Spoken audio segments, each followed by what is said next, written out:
दोस्तों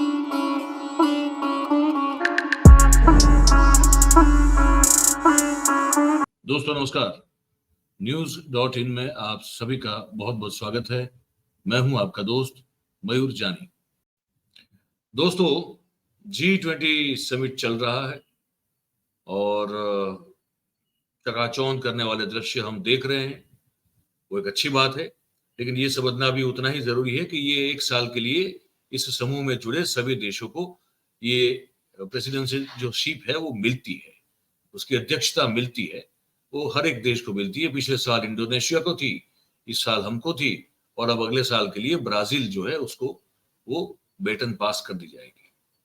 हाँ, इसका महत्व होता है, महत्व बहुत कुछ होता है अगर आप इसको ठीक तरह से अपना जो स्थान है और अपनी जो बात है वो उस समूह के अध्यक्ष के होने के नाते अगर इस जो बड़े बड़े देश है उनको सहमत करने के लिए अगर इस्तेमाल कर सको अपने खुद के एक इंटरेस्ट के लिए और आपके साथ जुड़े हुए और बाकी सब इंटरेस्ट के लिए, तो बहुत अच्छी बात मानी जाती है।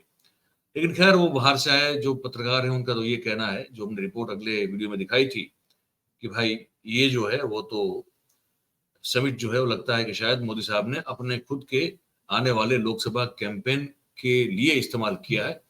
वो ऐसा उन्होंने कहा, वो हमने उस कार्यक्रम में बताया था। खैर, वो भी एक अलग बात है।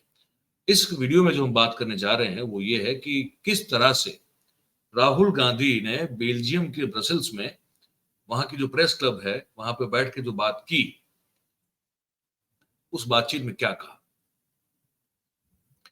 इस तरफ हिंदुस्तान में ये स्थिति है कि अमेरिकी मीडिया चाहता है, कोशिश कर रहा है कि भैया हमको बाइडेन साहब की और मोदी साहब की जो एक जॉइंट प्रेस होने वाली है उसमें हमको सवाल पूछने हैं, वहां उनको एंटरटेन नहीं किया जा रहा है। अब तक का तो जो पता चला है वो यही है। लेकिन वहां ब्रसेल्स में यूरोप के मीडिया के साथ बैठ के राहुल गांधी ने सवाल जवाब किए हैं और बढ़िया सी जो है बातचीत की है। उन्होंने हर एक सवाल का जवाब दिया है। तो उन्होंने जो कहा है इस वीडियो में हमको उन सब चीजों का आपको दिखाना है, सुनाना है, बताना है। वो हम शुरू कर रहे हैं। इससे पहले अभी से एक छोटी सी आपसे रिक्वेस्ट है कि अभी से आप इस वीडियो की लिंक को हो सके उतना शेयर करना शुरू कर दीजिए, तो हमारी बातचीत ज्यादा से ज्यादा लोगों तक पहुंच पाएगी आप सबकी मदद से और आप सबके सहयोग से। तो ये जरूर करें।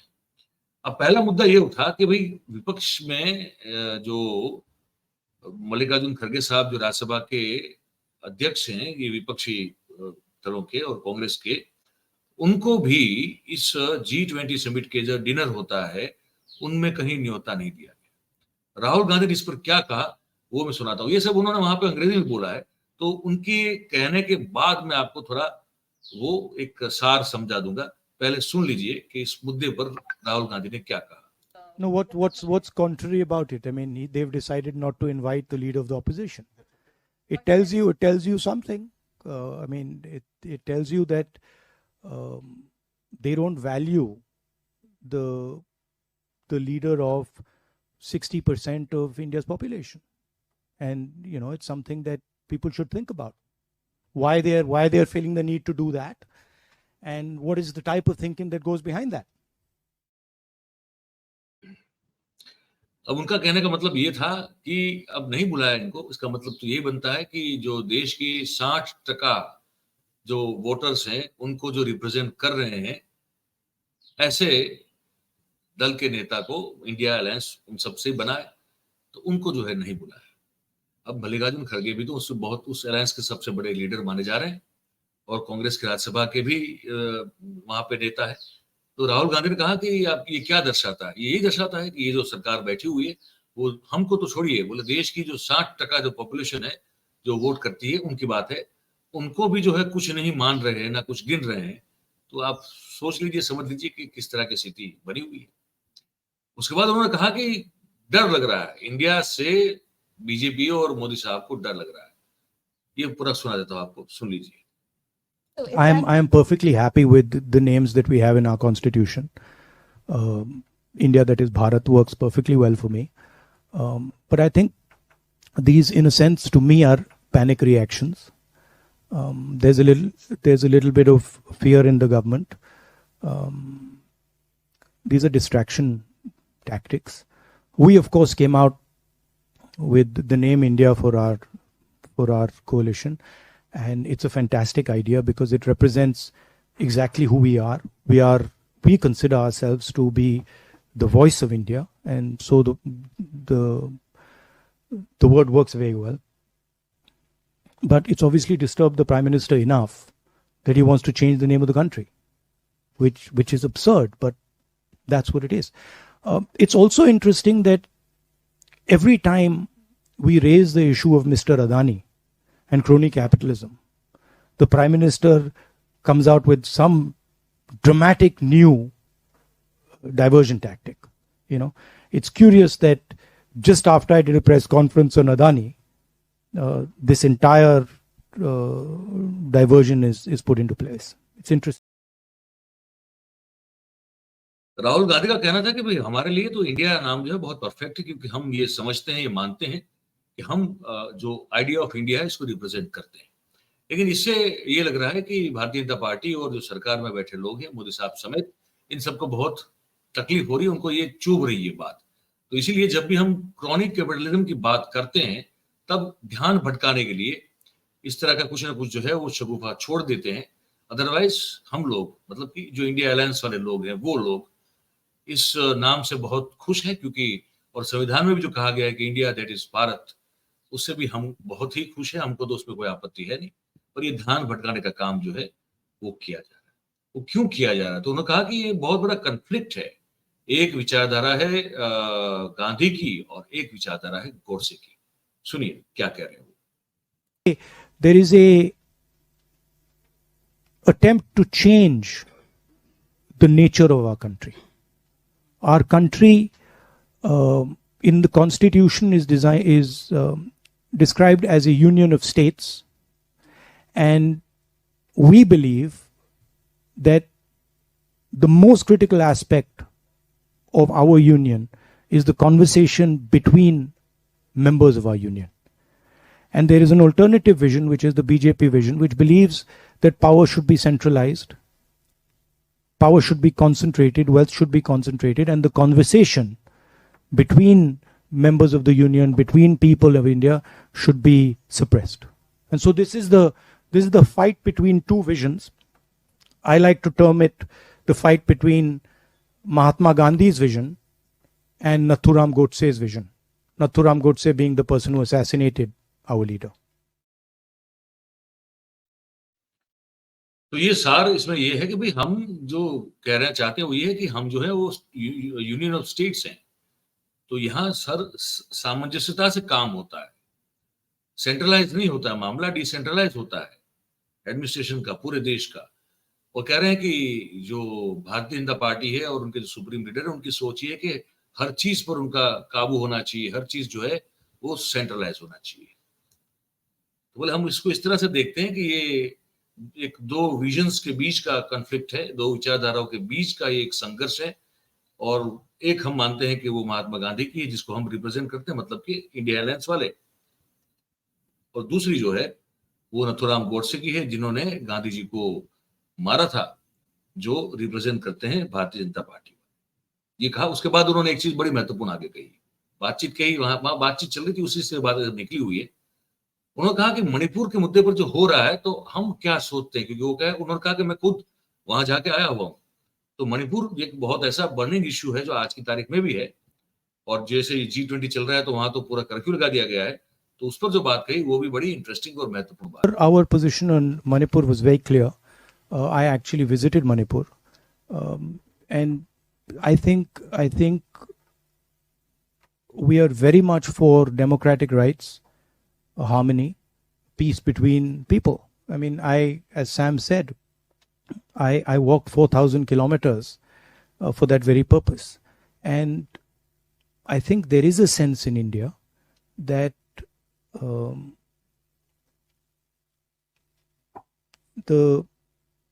the democratic structures of our country, the institutional structures of our country are under attack, and they're under attack from the group of people who are running India. I don't think this point is missed by anybody.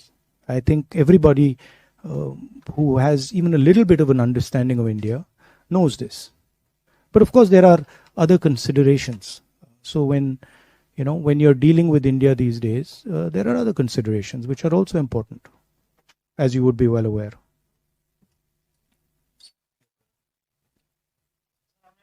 The democratic fight and the fight for democracy in India is ours, and it's our responsibility, and we will take care of it, and we will make sure that the sort of onslaught on our institutions, on our freedom is stopped.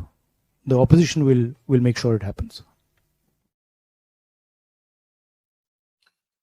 Rahul Gandhi ने कहा कि वो मणिपुर का जो दृश्य है और जो स्थिति है वो जग जाहिर है, उसमें कोई छुपाने वाली बात है नहीं, और उसमें जो सत्ता में बैठे हुए लोग हैं वो उनका क्या कितनी उस मामले को सुलझाने को लेकर सक्रियता है, कितना उनका एक्टिवनेस है, वो सब जग जाहिर है, वो भी आप देख सकते हैं। और राहुल गांधी ने कहा कि ये हम मानते हैं कि ये हमारी जिम्मेदारी है, मतलब कि इंडिया अलायंस की जिम्मेदारी है कि वो जो डेमोक्रेटिक वैल्यूज हैं, लोकतांत्रिक जो मूल्य हैं, उसको बचाए रखें और उसकी रक्षा करें। ये मणिपुर को लेकर उन्होंने कहा। उसके बाद फिर बात आई चाइना को लेकर, जो बात चल रही है भारत और चाइना को लेकर, और बहुत सारा क्रिटिसिज्म हो रहा है कि हर जगह लाल आंख दिखाने वाले हमारे प्रधानमंत्री वहां जो है चाइना के सामने क्यों भीगी बिल्ली बन जाते हैं। इस पर जो है चाइना और हिंदुस्तान को लेकर, इंडिया को लेकर राहुल गांधी ने जो कहा वो भी सुनने लायक है, देखने लायक है। इसको no. I've been saying in all my meetings that it is pretty clear that China is proposing a particular view, a particular vision of the planet, right? And they are putting on the table the idea of the Belt and Road. And one of the reasons they are able to do that is because they have become a center of global production. And this is something I told the people yesterday in the External Affairs office. But I don't see an alternative vision coming from our side. That vision requires a vision for production in a democratic environment. What the Chinese have basically shown is that it is possible to produce effectively in a coercive environment where you don't give people freedom, where you restrict their freedom, but you offer them prosperity without political freedom. And the challenge for us is, can we provide an alternative vision where we do production under democratic conditions with political and economic freedom? And I think there's a lot of cooperation that can happen between the United States, between Europe, and between us. And I think that's where a lot of our focus should go. How can we create an alternative to the Chinese production model that is a coercive production model? A competitive vision. दोनों कहा कि vision में बहुत बड़ा फर्क है, और उस विजन को कहीं ना कहीं देखना पड़ेगा कि उससे जो है हमारे इंटरेस्ट जो है क्लैश अगर होते हो तो वो सेफ रहे। और कुल मिला के उस तरह की बात की जो जिस स्केल पे प्रोडक्शन कर रहा है भारत, चीन, और हमारा जो अभी का खाका है, उस बातों को मिलाकर उन्होंने कहा कि वो जो एक विजन प्रस्तुत कर रहा है दुनिया को लेकर, वो कुछ पर्टिकुलर है, वो स्पेसिफिक है, और उसमें हम कहाँ अपने आप को देखते हैं, चाहे वो फिर उनका कॉमर्शियल या फाइनेंशियल या एक कहते हैं ना कि अतिक्रमण है उनका दुनिया के बहुत सारे देशों पर, आर्थिक अतिक्रमण है। अमेरिका भी जो है आप जानते होंगे वो ऋण में डूबा हुआ है चाइना के, बाकी बहुत सारे देश है, हमारा भी बहुत सारा उससे चलता रहता है। तो उस पर उन्होंने बड़ी समझदारी के पूर्वक बात की उन्होंने। उसके बाद उन्होंने जो है एक बहुत ही एक महत्वपूर्ण बात कही कश्मीर को लेकर, वो सुनना आपको जरूरी है। वहां जाके उन्होंने कश्मीर पे बात की है।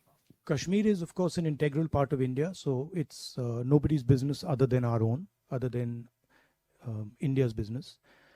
Our position, as I stated earlier, is very clear. It's in a working committee resolution. We can give you a copy of that resolution if you're interested in reading it.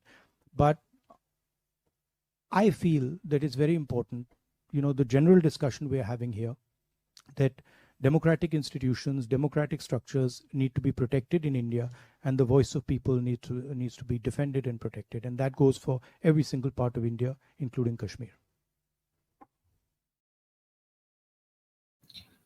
बड़ी महत्वपूर्ण बात की उन्होंने कहा, देखो कश्मीर जो है वो हमारा इश्यू है, उससे किसी को बाहर को लेना देना कुछ है नहीं, कोई भी बाहरी ताकत को कोई लेना देना नहीं है उसमें, वो हमारा प्रॉब्लम है या इश्यू है, वो भारत ही और इंडिया ही उसको देखेगा। लेकिन उन्होंने एक चीज बड़ी साथ में कही कि हर स्टेट का, हमारे देश में रहने वाले सभी लोगों का जो लोकतांत्रिक अधिकार है वो भी सुरक्षित रहे, ये देखने की जिम्मेदारी हमारी बनती है और हम उसको बिल्कुल देखने की पूरी तरह कोशिश कर रहे हैं। ये जो अभी तक जो है वो केंद्र शासित प्रदेश के रूप में जो वहां पे शासन किया जा रहा है और लोगों के अधिकारों को जो वहां पे बिल्कुल दबाया जा रहा है, उस मुद्दे पर उस तरफ जो है वो उंगली निर्देश करते हुए राहुल गांधी ने ये बात कही, ये बड़ी समझने वाली बात है। उसके बाद जो है वो उन्होंने कहा कि देखिए बिजनेस, उनके बारे में कहा जाता है ना कि आप जो क्योंकि वो बड़े बड़े क्रॉनिक कैपिटलिस्ट का वो विरोध करते हैं, तो कहा जाता है कि आप बिजनेस फ्रेंडली नहीं। उन्होंने कहा कि बिजनेस फ्रेंडली तो है, लेकिन बिजनेस किस तरह से हो देश में ताकि सबको उसका लाभ मिले, एक रेखा खींचना बहुत जरूरी है, लाइन ड्रॉ करना बहुत जरूरी है कि बिजनेस क्या 2-3 लोगों के हाथ में दे दिए जाए सभी, या और बहुत सारे लोगों को भी जो है अपना काम करने का मौका मिले। तो वो अपनी जो एक सोच है वो उन्होंने यहाँ पे बिल्कुल साफ तरीके से बताई है, ये भी सुनना और देखना बहुत जरूरी है। Where we draw the line is the notion of crony capitalism, right? We don't have a problem with the private sector. We don't have a problem with the government sector. Where we draw the line is where one or two people start to financially control the whole country, right? And where one or two people or three people are running everything. That's where our problem begins. There's another element to this, which is that government policies in India have systematically attacked the backbone of our employment system. If you look at who gives employment in India, it's the small and medium industry that gives employment in India. And demonetization and GST have devastated those structures, right? So it's a Rahul ने बड़ी महत्वपूर्ण बात कही, कहा कि देखिए business तो होना ही चाहिए, बिजनेस के ऊपर कैसे काम चलेगा, लेकिन सिर्फ 2-3 लोगों के हाथ में हर एक बिजनेस को सौंप दिया जाए, ये बात ठीक नहीं। और दूसरी बड़ी महत्वपूर्ण बात कही कि देखिए रोजगार कौन देता है देश में हमारे, वो जो लघु और मध्यम स्तर के कद के जो बिजनेस हाउसेस होते हैं, इंडस्ट्रीज होती है, वहां से मैक्सिमम रोजगार जो है वो जनरेट होता है। तो बोले उस पर जो है सिस्टमेटिकली जो है स्ट्राइक किया गया है, और डिमोनेटाइजेशन जो है, नोटबंदी जो है, उसने इन सब की जो है कमर तोड़ दी है, ये बात उन्होंने कही। आखिर में आपको सुनाता हूं, मुझे पता है वीडियो थोड़ा लंबा हो रहा है, लेकिन कुछ जो महत्वपूर्ण अंश थे राहुल गांधी की ब्रसेल्स की इस प्रेस कॉन्फ्रेंस का, मुझे लगा कि वो आप तक पहुंचाना भी बहुत जरूरी है, इसलिए थोड़ा लंबा वीडियो हो रहा है। आशा करता हूं कि आप इस वीडियो का जो है वो पूरा आनंद ले रहे होंगे और जानकारी आप इकट्ठा कर रहे होंगे। आखिरी में जो उन्होंने कहा कि क्या जरूरी है देश में क्या जरूरी है, उस पर उन्होंने अपनी एक सोच रखी, वो सुन लीजिए आप। Where you require key services, right?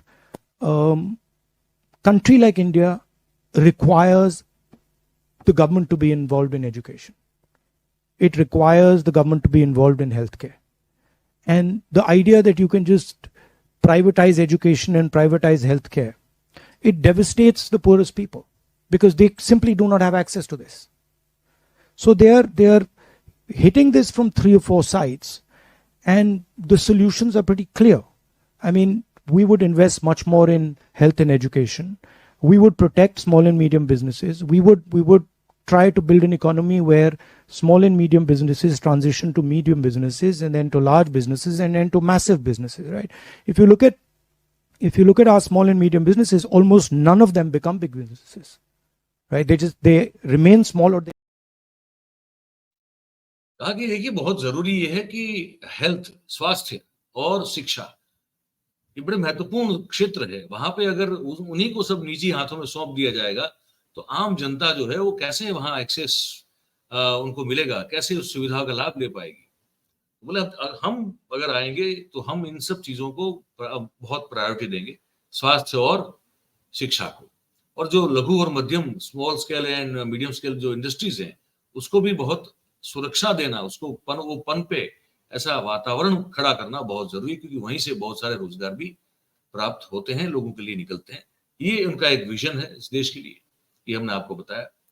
और देखिए इसमें कहीं मुझे नहीं लगता कहीं भी यहाँ जाके राहुल गांधी ने विदेश में जाके विदेश की धरती पर हमारी कहीं हमारे देश की कहीं निंदा की हो, टिका की हो, टिप्पणी की हो या कुछ भला बुरा कहा हो। ऐसा कुछ भी जो है ये मुख्य मुख्य सब महत्वपूर्ण अंश थे, ये सब कहीं कहीं है नहीं।